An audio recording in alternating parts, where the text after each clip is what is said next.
మెదక్ జిల్లా చేగుంట పట్టణ కేంద్రంలో దుబ్బాక నియోజకవర్గ కాంగ్రెస్ పార్టీ ఇన్ఛార్జ్ చెరుకు శ్రీనివాసరెడ్డి పేదింటి ఆడపడుచుకు నేనున్నానంటూ భరోసా కల్పిస్తూ పట్టణానికి చెందిన చింతకింది శ్యామల మరియు రాములు కుమార్తె దివ్యకు పుస్తెమట్టలు అందించడం జరిగింది.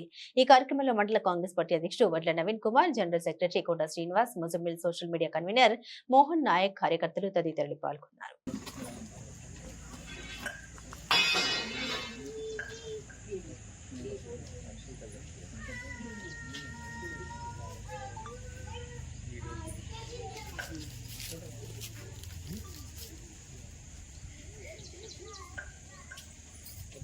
నువ్వు వసంత దగ్గర